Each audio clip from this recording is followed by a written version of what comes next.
우리 교회에서 제가 자랐어요. 제가 자랐을 때는 교회가 조그만했어요.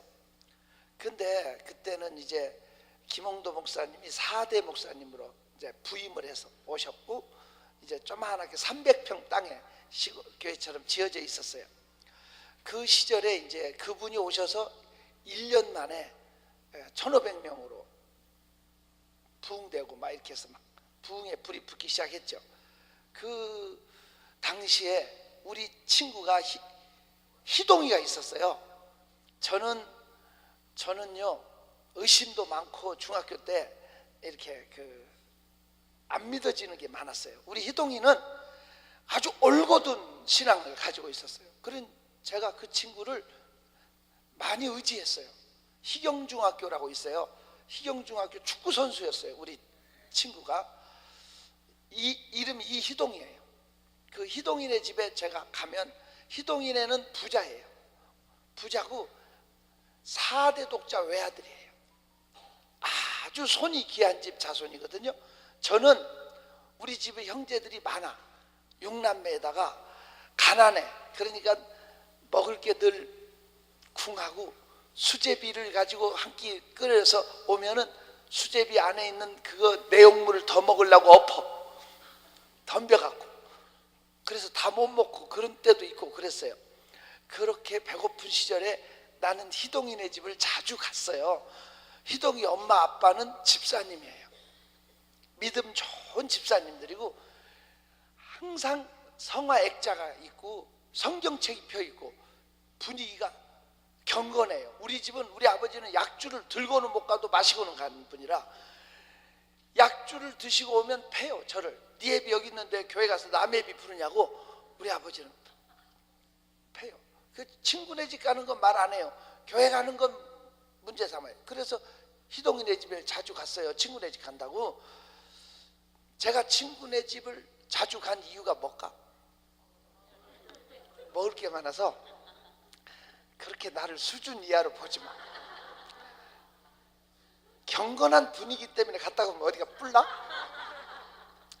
이 빗속에서 비가 이렇게 온다고 해도 오시는 분들은 상당히 높이 봐주려고 그랬더니 좀 아닌 것 같다. 자, 봐요. 제가 희동이네 집에 한 번은 갔어요. 그 엄마가 고구마를 삶아줬어요. 그 당시에는 최고의 그 간식이에요. 고구마를 삶아다가 주면서, 희동아 친구랑 먹어라 그래야 되잖아요. 근데 희동아 먹어라 이렇게 안 하고 회동아 먹어라 그래요. 우리 친구는 누구라고 그랬어? 희동인데 누구라고 먹으라고? 회동아 먹으라 해서 내가, 네 이름은 희동이냐 회동이냐, 내가 헷가닥 이렇게 놀렸어요. 네 이름은 희동이냐 회동이냐 헷가닥 하냐. 그때 그 엄마가 나가신 거 내가 보고 놀렸는데 금방 오신 거야. 김치 국물 떠가지고 오셔서 뒤에 서 있는 내가 헷가닥 놀려대니까 그 엄마가 하시는 말씀이, 우리 애는 희동이도 되고 회동이도 된다. 이것이 다 하나님의 은혜란다. 이것이 다 뭐요?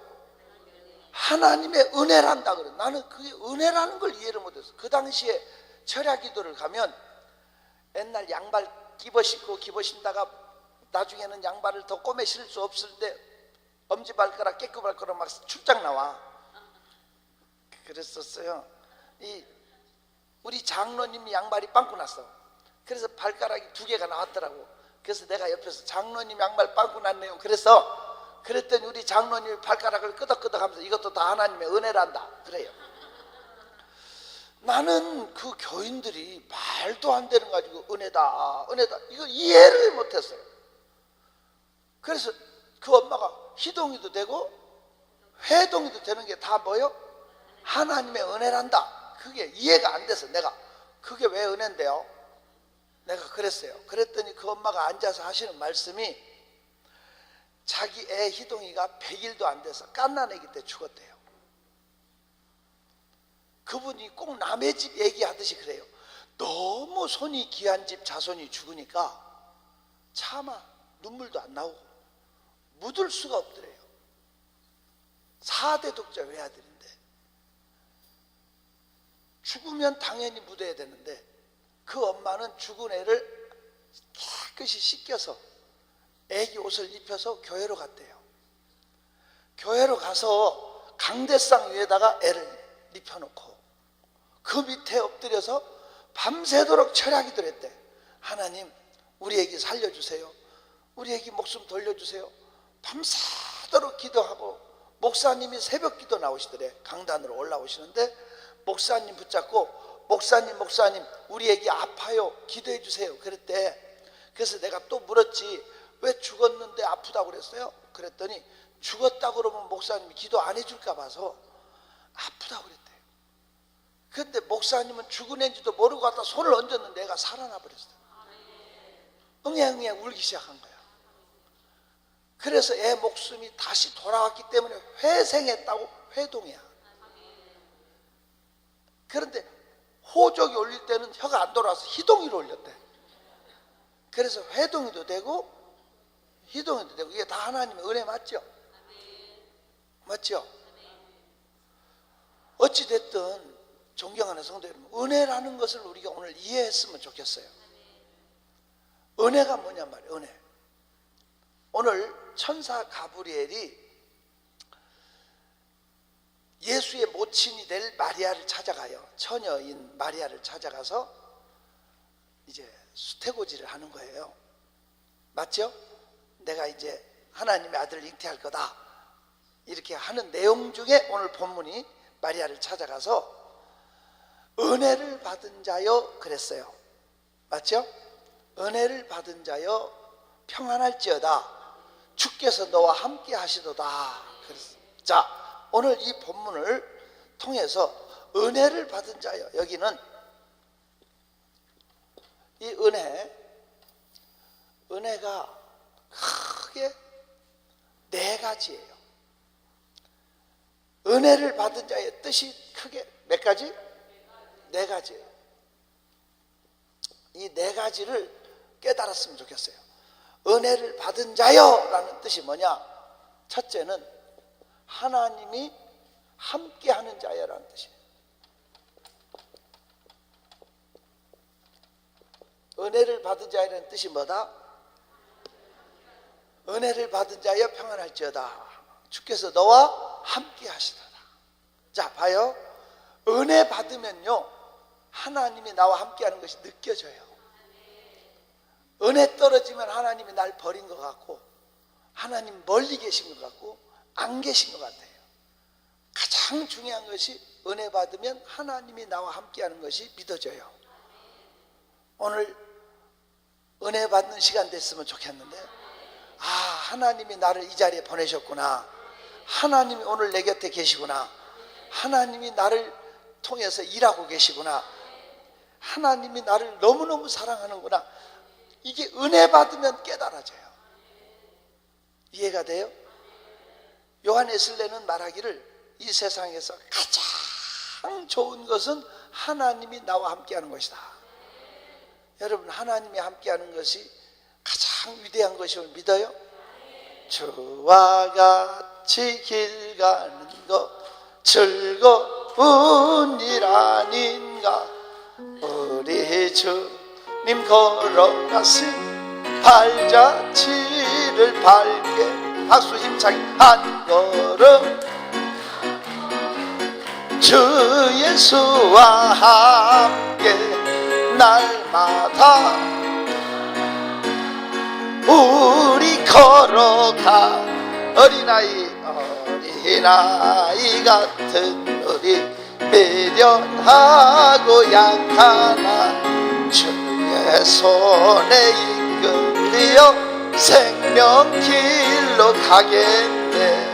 한 걸음 주 예수와 함께 날마다 우리 걸어가리. 하나님이 나와 함께 하심을 깨닫는 것이 은혜예요. 맞습니까? 제가 82년도에 서울 면목동에서 목회하고 있었는데요, 우리 교회 문집사라고 하는 분이 주산학원을 하고 있었어요. 주산학원. 그때 주산이 그분이 11단 주산 국가대표 선수로도 활동하시고 그런 분이었는데, 옛날 주산 북이 이런 학원이 있었잖아요. 우리 문 집사님이 주산 학원을 하고 있었는데, 학원 애들, 어린 애들 이렇게 꼭 끝나면 길 건너주곤 했는데, 길 건너려고 보니까 한 친구가 안 보이더래요. 벌써 내려간 거야. 학원에서 보니까 추럭 바퀴 밑에 있는 거야. 죽었어. 중곡동 사는 애인데, 우리 집사님이 너무너무 괴로워하는 거예요. 너무너무 괴로워. 2달 지났는데, 그 사건 후로 2달 지났는데, 우리 문 집사님이 날더러 그 엄마가 2대 독자 외아들인데, 애를 잃은 엄마가 얼마나 마음 아프겠냐고 날더러 위로 좀 해주러 가재. 위로해주러 가재. 죽은 엄마를 위로하러 가자는데, 저는 우리 문 집사님이 하도 그래서 갔어요. 남의 교인이에요. 우리 교인도 아니고. 중곡동에 이제 갔는데 엄마가 울고 있더라고요. 혼자 울고 있어요. 그래서 내가 가서 예배를 드리려고 하는데, 창세기부터 계시록까지 머릿속으로 수없이 넘겨도 설교할 게 없어요. 내가 무슨 설교를 하고 있어? 아이를 잃고 우는 엄마한테 내가 뭐라고 설교를 하냐고. 무슨 말이 위로가 되겠냐고. 그래서 제가 기도를 했어. 기도를 하고, 하나님, 내가 무슨 설교를 해야 돼요?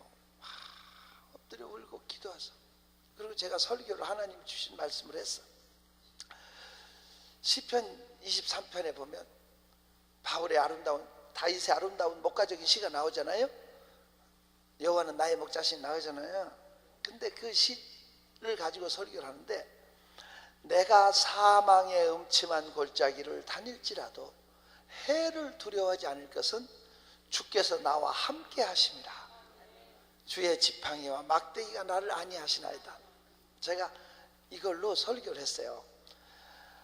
아무리 사랑하는 자식이라도 엄마도 함께 갈 수 없고, 선생님도 이렇게 아파도 같이 갈 수 없고, 죽음의 길은 친구도 같이 갈 수 없고, 죽음의 사망의 음침한 골짜기는 누구나 혼자 갈 수밖에 없는 거다. 하지만 주님은 함께 하신다. 주님은 사망의 음침한 골짜기도 함께 동행하시고, 사망의 음침한 골짜기 건너편에서도 하나님은 손잡아 주신다.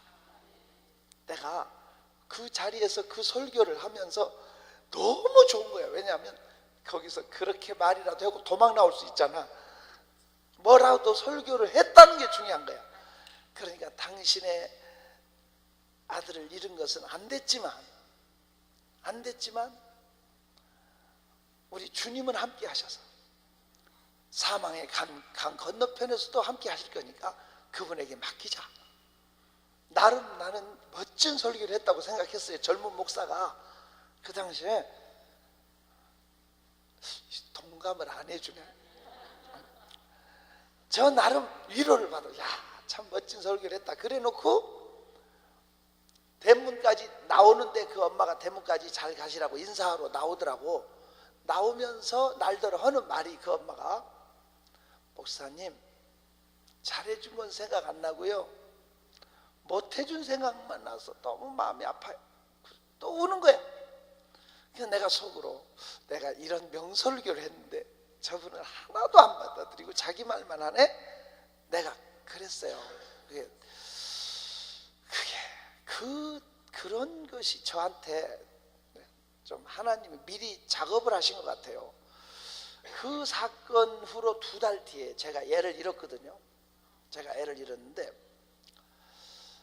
애를 잃을 때 제가 길거리에서 전도지를 한 장 받았어요. 바피어스 무슨 선교 신학교 거기서 주는 전도지라고 써 있대요. 그 책자로 돼 있어요. 조그마한 책자로 돼 있는데, 그 책 내용이 그 당시에 이렇게 허접하게 그냥 책자로 해서 주는 거예요. 근데 그 책 내용이 뭐냐면, 순복음 신학교에 그 조영기 목사님 신학교 다닐 때 순복음 신학교 교장으로 계셨던 목사님이 그 미국 선교사님인데 그 존 허스턴 목사님이라는 그 선교사님 사모님 이름이 맥이래요. 책 내용이 그 맥이 사모님이 암 수술을 받다 세상을 떠난 거예요. 암 수술 받다 떠나서 이틀 만에 깨어난 거예요. 이틀 만에 살아나셨는데 그 사모님 이름이 맥인데 그 허스턴 목사님 사모님 맥이라는 사모님이 간증이야. 자기가 수술 받다 죽어서 천국을 갔어요. 여러 가지 얘기가 좀 나와요. 근데 한 가지만 기억나는 게 건장한 청년 하나가 저쪽에서 오는 거야. 건장한 청년이 오더니 형수님 안녕하시냐고 인사를 해요. 그래서 그분이 맥이 사모님이 나는 당신 같은 시동생이 없는데 왜 나한테 형수라 하냐. 아, 형수님은 모르실 거라고. 나는 세상에 태어나서 얼마 안 돼서 어려서 죽었다. 형수님은 이곳에 계실 분이 아니고 다시 세상에 가실 분이니까 가시면 우리 형님하고 어머니한테 물어보라고 그런 내용이 나와요. 이제 이런저런 얘기 중에. 그 내가 무슨 생각을 했냐면 아기 때 죽었으면 가서 천국 가서 젖병 차고 있어야 되잖아. 그래 안 그래? 그런데 건장한 청년이 형수님 안녕하시냐고 이렇게 인사하는 거기서 참 많은 생각을 했어요. 자 봐요. 파파 할머니가 이빨 다 빠지고 허리 다 꼬부라지고 해요 하고 사신 할머니가 이런 할머니가 천국 가서 해요 하고 영원히 살면 그건 저주야. 그래 안 그래요? 천국 가면 파파 할머니는 젊어지고 맞죠? 애기는 어떻게 해? 성장해야 되겠죠? 성장한 모습으로 변화하죠. 완전한 모습으로. 그러면 의학 잡지에서 이거 제가 분명히 확인하고 본 겁니다. 오래전에 의학 잡지에서 사람은 33살까지 세포 분열이 한대요. 몇 살까지? 33살이 지나면 이제 세포가 늙어. 사람은 33살까지 젊어지는 거야. 알아들어요? 그러니까 아직 33살이 안 된 사람은 한마디로 말해서 이마에 피도 안 마른 사람이야. 알아들어? 그러면 33살이 넘은 사람은 뭐냐? 그건 맛이 간 사람. 이게 사람이 가장 완전한 성년이 몇 살이라? 33. 그게 느낌이 있잖아. 예수님은 33세 다 이뤘다고 가셨잖아.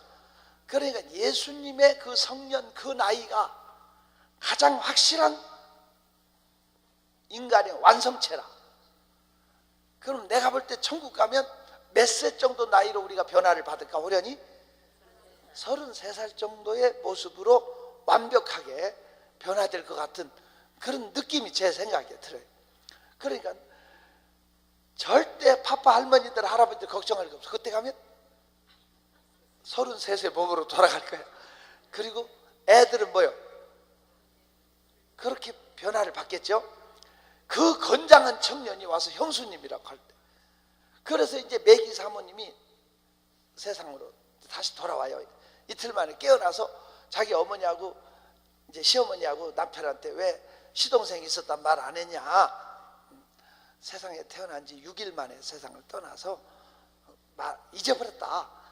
그냥 다 지워버렸다. 이런 얘기를 해요. 잊어버린 애가 천국 가서 건장한 모습으로 있잖아. 근데 저는 중곡동에 우리 주산학원 하는 그 집 애가 5학년짜리인데 세상을 떠나서 위로를 하러 갔던 사건. 나는 목사로서 무슨 말로 위로해야 될지를 모르겠더라고요. 그래서 내 나름 설교를 잘한 줄 알았더니 하나도 영향을 못 줬더라고요. 그런데 또 이틀 전에 우리 아이를 잃기 이틀 전에 그 선교 전도지를 책자로 받게 해서 읽고 나서 저희 할머니가 얘야 날들 아침에 이상하다. 우리 아이가 흰옷을 입고 하늘로 가더라. 어제 저한테 그리 할머니가 살아계셨는데 그러시더라고. 그 이상하다. 근데 그냥 그날 갔어요. 근데 그렇게 세상을 애를 잃었는데도요, 저 슬프더라고요. 굉장히 슬프대요. 슬프고 설교를 못했어요. 그래서 제가 이렇게 신방을 가서 위로를 해야 될 믿음이 약한 분들이 날 찾아와서 나를 위로한다고 도리어 그분들이 초신자들이 와가지고 한마디씩 뭐라고 얘기를 해주고 가는데 한마디도 귀에 안 들어와.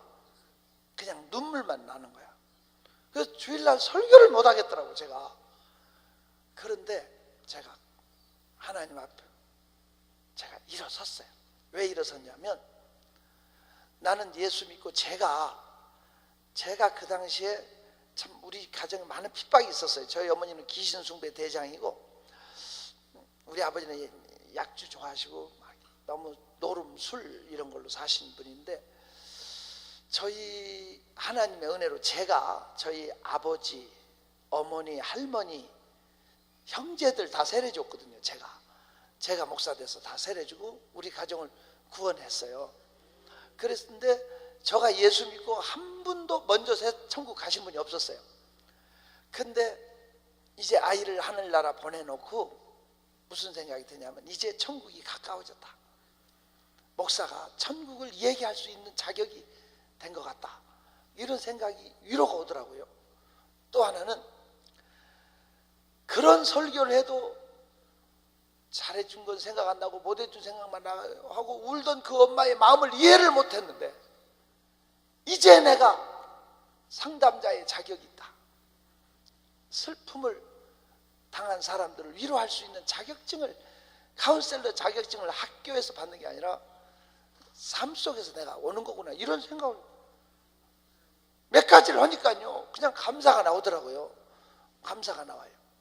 어쨌든 말이 옆으로 샜는데 우리 생애 속에서 정말 중요한 것은 사람은 사망의 음침한 골짜기를 반드시 혼자 가야 됩니다. 누구도 함께 갈 수 없습니다. 단지 주님만 함께 가십니다. 꼭 새기시기를 축원합니다. 이 세상에서 가장 좋은 것은 하나님이 함께 하는 겁니다. 오늘 여러분 은혜 받으면 하나님이 내 곁에 있는 걸 느낄 수 있어요. 나와 함께 하는 것을 느낄 수 있어요. 은혜 받았다는 뜻은 하나님의 함께 하신다는 걸 깨달았다는 거예요. 꼭 새기시기를 축원합니다. 두 번째로 은혜를 받은 자라는 뜻이 뭐냐 하면 두 번째는 사명을 받은 자예요. 뭐요? 사명을 받은 자라는 뜻입니다. 잘 기억하세요. 은혜를 받은 자라는 뜻은 뭘 받은 자요? 이 마리아에게 가브리엘 천사가 은혜를 받은 자의 이 말은 앞으로 하나님의 아들을 낳아서 인류 구원을 위해서 잉태해서 십자가의 구속의 제물로 드려야 될 어마어마한 사명을 가진 여인을 지칭해서 은혜를 받은 자라는 뜻이에요. 이해할 수 있기를 바랍니다. 그러면 은혜를 받으면요 하나님 앞에 내 사명을 발견하게 돼요. 은혜 받으면 목욕 그릇을 내게 놓고 쓰는 게 아니라 은혜 받으면 사명이 열려요. 이해가 됐으면 좋겠습니다. 은혜를 받은 자이라는 뜻이 뭐라고요? 사명을 받은 자이라는 뜻이에요. 그럼 보세요. 시집을 가가지고 장로님 딸이 시집을 가서 안 믿는 집에 시집을 가서 딸 6을 낳는데 지금은 대한민국이 이렇게 바뀔지 몰랐죠. 의식이. 대한민국이 지금은 아들보다 딸을 선호하잖아. 그래 안 그래요? 아들 낳았으면 이런 집이 별로 없어. 뭘 낳았으면? 딸을 더 선호하는 시대가 돼버렸어. 그런데 저희 시대에는 안 그랬잖아요. 아들 못 낳으면 소방 맞고 심지어 아들 못 낳으면 쫓겨나고 그랬잖아. 그러니까 시집가서 아들 못 낳고 딸 몇을 낳았다고? 딸 6을 낳는데 맨날 부부싸움이 막 바람 잘 날 없어. 네 탓이요 내 탓이요 막 그런 거 있잖아요. 너무 부부싸움하고 힘드니까 그 집사님이 목사님을 찾아와서 이혼하겠다고, 너무 힘들어서 못 살겠다고 목사님한테 찾아온 거야. 목사님이 장로 딸이 안 믿는 집에 시집 와서 그 집 복음화 구원도 못 시키고 딸 6 낳고 이혼하는 것이 하나님의 뜻이겠냐? 그 집 구원시키라고 하나님이 사명 가지고 보냈을 텐데 딸 6 낳고 이혼하는 것이 하나님의 뜻이겠냐? 목사님이 일주일 동안 금식하고 다시 오라고 그랬대요. 일주일 금식하고 다시 오라고. 그랬더니 안 오더래. 그분이 안 오더니 1년이 지났는데 그 남편, 시어머니, 딸 8명을 구원했더래. 다 데리고 와서 인사를 시키는데 너무너무 알찌더래. 차를 가족을 대접을 했대. 그 목사님이 차를 대접하면서 남편이 황 씨인데, 황 선생 어떻게 해서 교회에 나오시게 됐어요? 그랬더니 이 남편 왈 1년 전부터 우리 마누라가 변했다고. 내가 한마디 하면 2마디 하고 대들고 소리 지르고 매일 밥상이 날아다니고 싸움하는 집인데 1년 전부터 내가 무슨 말을 해도 한마디 대꾸도 안 하고 웃기만 하더래요. 알아들어요? 한 달이 가서 2달이 가서 변할라나 싶어서 일부러 그 자존심 상한 말을 막 뱉고 무시하고 막 그래도 웃기만 하더래요. 그런데 1년 되니까 부인이 교회 가자고 그러더래요. 그래서 부인 마음 바뀔까 봐서 따라왔다고. 자기 시어머니, 딸, 애들도 자기 어머니가 변화 천사로 바뀌어져서 따라왔다고 그러더래요. 그래서 그 부인더러 아니 어떻게 그렇게 천사로 바뀔 수 있었냐고 그랬더니 빡 하고 소리를 지르더래요. 안 입고 더럽고 유치하고 치사하고 그런데 사명 때문에 참았다고 그러더래요. 가족 구원하려는 사명 때문에 견뎠다고. 여러분, 사명은 목숨보다 우선하는 거예요. 사명은 목숨보다 우선하는 거예요. 사도행전 20장 24절에 바울 사도가 나의 달려갈 길과 주 예수께 받은 사명 곧 은혜의 복음 전파함을 마치려 하면은 나의 생명조차도 조금도 귀한 것으로 여기지 않노라 그랬어요. 생명보다 우선하는 게 사명입니다. 여러분, 은혜를 받았다는 것은 사명을 찾았다는 얘기가 됩니다. 내가 뭐 때문에 살아야 되는지, 뭐 때문에 사업을 해야 되는지, 뭐 때문에 숨을 쉬고 살아야 되는지 똥만 만드는 기계가 아닙니다. 사람이 밥만 축내라고 우리가 앉아있는 것이 아닙니다. 사명이 있어야 합니다. 사명을 찾아야 되고 사명 때문에 우리는 살아가는 겁니다. 기억해 주셨으면 좋겠어요. 제가 31년 전에, 정확하게 31년 전에 비금도라는 섬에 집회를 갔어요. 홍도 가는 길목에 비금도라는 섬이 있어요. 비금, 도초도. 지금은 다리도 놓아지고 아주 그 비금도하고 도초도가 연결되는데 그때는 다리도 없었던 시절이에요. 그 당시에 계속선도 없어갖고 몇 시간 걸려서 갔어요. 그 비금도라는 섬에 집회를 갔는데 그 비금 중앙교회 장 목사님이라고 하는 분이 배를 가지고, 제법 큰 배를 가지고요, 섬에 교회가 없는 데를 다니면서 예배 드려주고 섬 여러 곳에 다니면서 전도하고 섬 선교에 뭘 한대요. 이분이 역할을 하고 그 교회도 목회를 잘하고 정말 열심히 하더라고요. 건장한 분이에요. 그런데 내가 이게 설교하잖아요. 이렇게 설교하고 강사를 모실 숙소가 없어.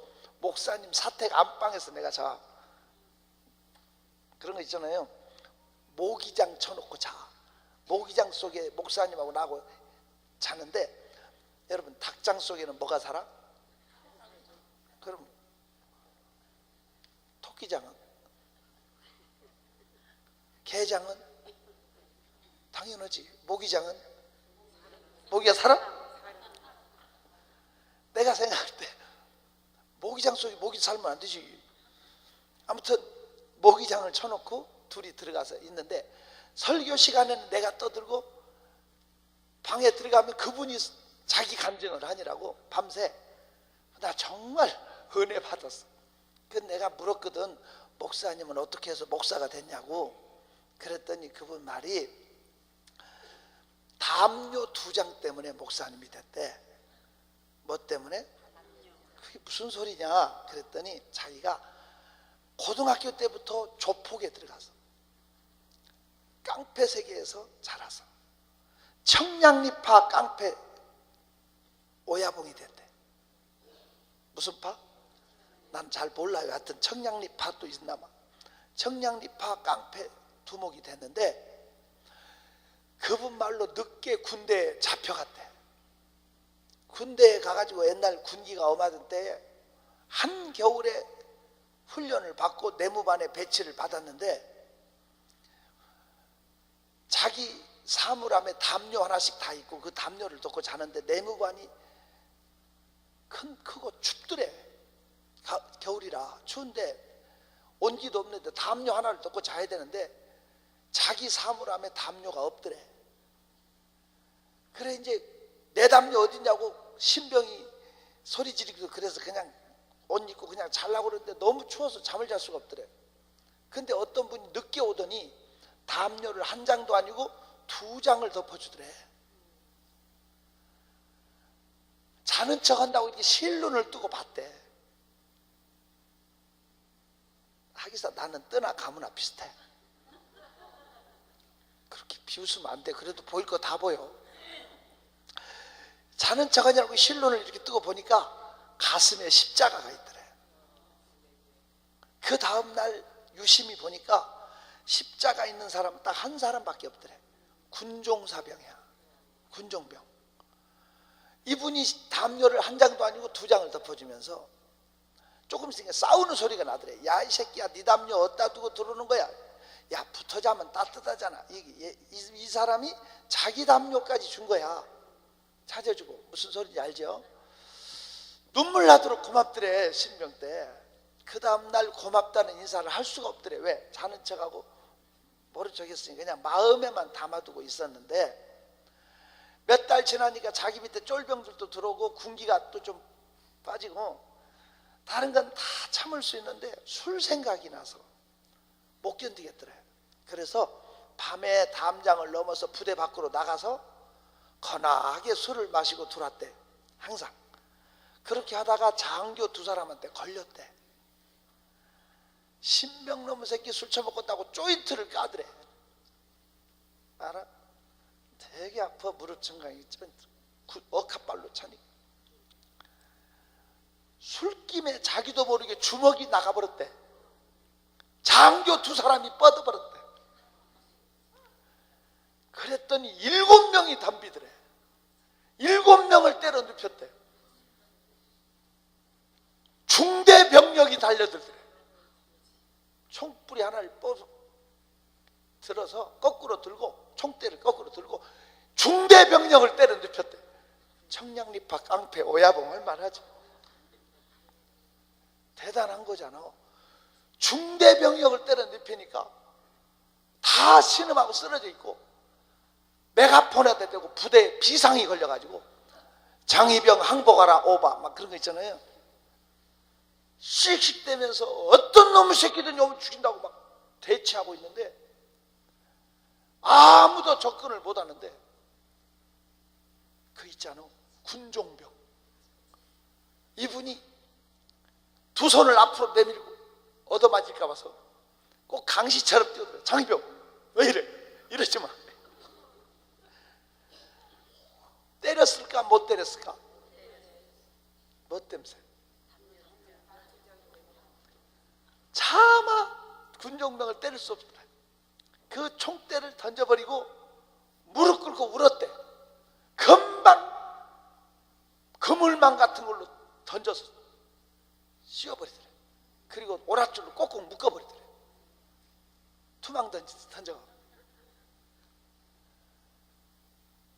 영창을 보내야 되는데 영창을 안 보내고 특별 휴가를 주더래. 포상 휴가. 왜냐하면 영창을 보내면 이 사실이 조사가 나오는데, 조사 나오면 한 사람이 중대병력을 때려주면 대대장 진급이 안 된대. 이 정도 문제가 되면. 무슨 소린지 알죠? 시시하고 이걸 군기가 이게 너무 아니잖아.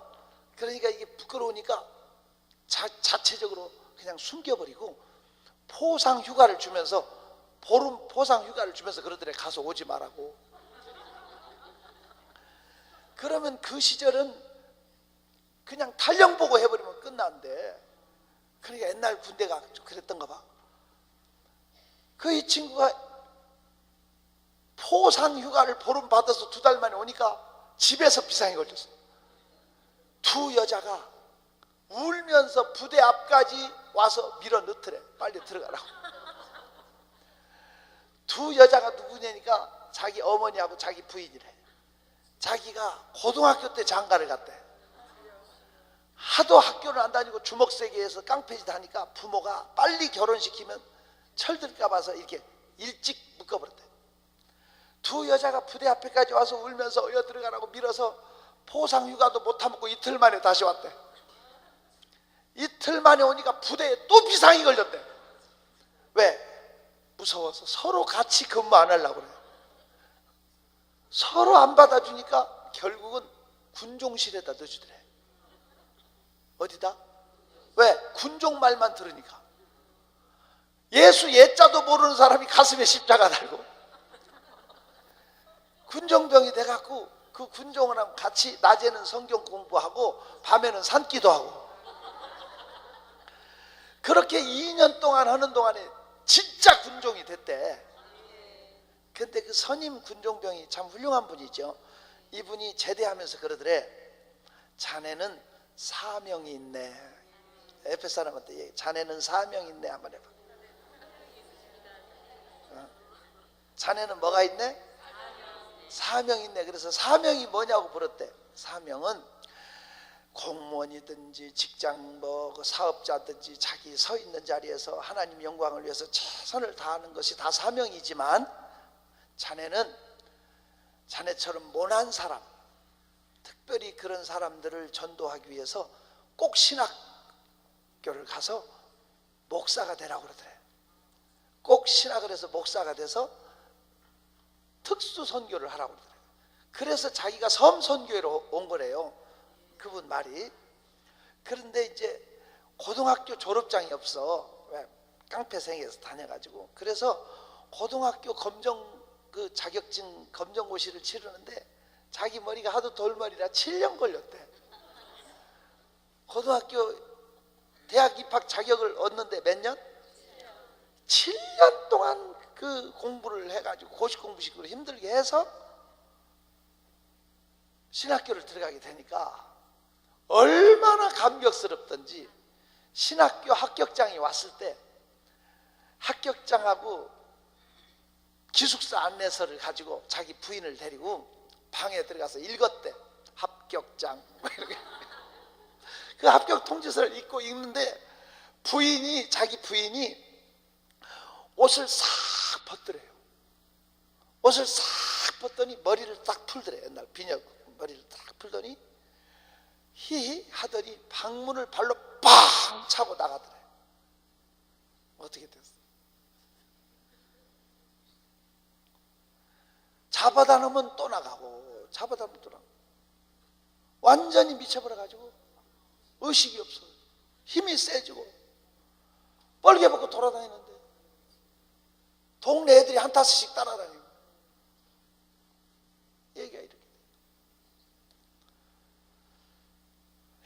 이런 상황에도 자기는 사명을 위해서 신학교를 가겠다고 준비해가지고 내일이면 출발하려고 보따리 싸고 있는데, 그 다음날 아침에, 그 전날 아침에 아버지가 식전에 논에 물꼬를 본다고 논에 갔다가 오시더니 처마 밑에서 갑자기 으악 하더니 피를 토하게 돼. 각태를 하는데 피가 멈추지 않고 계속 쏟아져. 의식을 잃어버리죠. 그래도 그 아버지를 눕혀놓고 자기는 신학교 간다고 보따리 2개 짊어 들고 나오는데 그 어머니가 마당에 가로막고 자기 어머니가 가로막더니 가슴을 팍 내리 찍으면서 이놈아 날 죽이고 가라. 날 죽이고 가라. 네 옆에 너는 미쳐서 뻘개 벗고 춤추고 돌아다니고 네 애비는 피토하고 죽어가는데 네 놈은 신학교 간다고 가냐고. 날 죽이고 가라고 가로막. 그래도 가려고 비껴서 가니까 그 어머니가 의식을 잃어버리고 쓰러져 버려요. 그 어머니를 안하다가 저 아버지 옆에다 눕혀놓고 큰절을 하고 골목을 빠져나가야 되는데 골목이 탱자나무 골목이래요. 남쪽에는 옛날 탱자나무 부르고 나오기 전에 그런 시절이 있었잖아요. 그 탱자나무 골목을 빠져나와야 동네를 벗어날 수 있대요. 그 탱자나무 골목을 이렇게 가방 하나 옆에 들고 하나 들고 나오는데 앞에서 히히헤헤 소리가 나. 원수가 어디서 만나? 요새는 엘리베이터 안에서 만난다고 그러다. 그 부인이 오는데 애들이 히히닥거리면서 한 무더기 따라오고 여자는 뻘개 벗고 춤을 추고 하필이면 자기 앞에 나타났는데 이제까지 참고 이제까지 견디고 온 게 그냥 자기도 모르게 짜증이 나면서 그 보따리를 들어서 그냥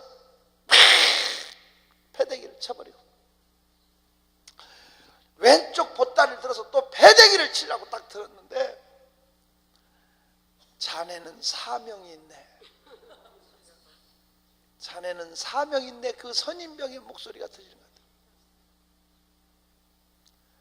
그래서 그걸 차마 마저 못 던지고 던져진 보자기를 들어다가 탱자나무 밑둥 보면 이렇게 들어간 데가 있어요. 있다 그래요. 거기다 집어넣고 딱 달라붙었대. 그러면 탱자나무 가시가 되게 독하잖아. 찌르잖아요. 아파 안 아파? 아픈데 느낌이 시원하더래. 딱 달라붙어 눈 감았대. 제발 지나가다. 부인이 뭘 아는 것처럼 노래 부르고 가다가 미치면 힘이 세지거든. 주먹으로 콧잔등을 빵 치고 가더래. 붉은 코피가 그냥 툭툭툭 떨어지는데 땅에 쑥잎파리 이런 거 있잖아요. 나오는 풀잎을 뜯어서 코피를 막았대. 그리고 신학교로 왔대. 서울로 와서 기숙사에서 짐 정리하고 있는데 그 당시에는 핸드폰 그런 게 없던 시절이라 메토실 아무개 학생 전화 받으라고 그 방송에 나와서 사감실에 가서 전화를 받는데 여보 그러더래. 여보. 그래서 누구냐고 물었대. 그랬더니 부인이 아니 당신 부인 목소리도 잊어버렸냐고 그러더래. 아니 어떻게 된 거냐고 그랬더니 그분이 신학교 기숙사에 들어서는 순간에 부인이 정신이 돌아가. 그 다음날 거짓말같이 그 아버지가 일어났더래. 여러분 보세요. 마귀란 놈은 사명을 꺾어버리려고 얼마나 지저대는지 몰라요. 배수진을 쳐요 아예. 근데 대부분 사람이 넘어져 버려요. 사명을 망각하고 살아. 사명을 잃어버리고 사명을 끝까지 믿음으로 하면 마귀가 포기하고 떠나. 우리의 싸움은 영적인 거예요. 영적인 싸움이에요. 저는 병도 영적인 걸 알아. 저희 형 둘이 죽고 동생들이 죽고 저희 집에 굿하고 맨날 짝도 춤추고 모닥불 펴놓고 그 위에 줄타기 하고 막 그런 걸 제가 어려서 보고 자랐는데, 저는 호적에도 안 올린 사람이거든요. 아예 형들이 죽고 또 저까지 죽는다니까 호적에 안 올렸죠. 10년 안에 죽는다니까. 병치료를 그렇게 많이 했대. 맨날 나놓고도 구슬하는 거예요. 근데 그 점쟁이가 그 무당이 신내릴 때 내는 소리는 쇠가 이렇게 쫙 하고 그 쇳소리가 납니다. 무당이 신내릴 때 내는 목소리, 아마 여러분 알 거예요. 근데 저는요, 제가 입에서 귀에서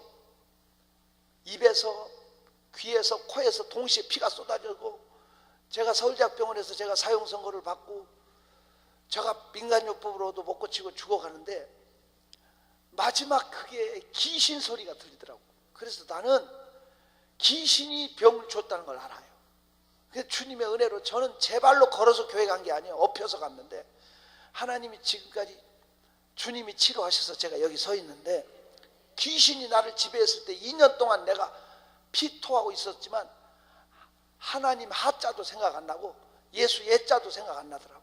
다 영적인 싸움이라니까 다 지워버리더라고. 멍해져요. 그걸 끌려서 지옥까지 가는 거야. 이 싸움에서 이겨야 됩니다, 여러분. 무너지면 하나님 영광 가려요. 이 성산에 와서 사명 찾아서 가야 돼. 사명 회복해서, 사명 뺏기지 말고, 그래야 마귀를 이길 수 있어요. 영적 싸움인데 대부분 사람들이 90%는 넘어지더라고. 다시 옆에 사람한테 자네는 사명이 있네 한 말 해봐. 그 말도 제대로 못할 정도면 마귀가 배꼽 잡고 웃어. 이겨야 됩니다. 은혜를 받은 자여, 이거 정말 중요해요. 우리는 사명 때문에 사는 거예요. 사명은 목숨보다 우선해요. 오늘 이 사명 찾게 해 주옵소서. 은혜를 받은 자여라는 뜻이 사명을 가진 자라는 뜻이에요.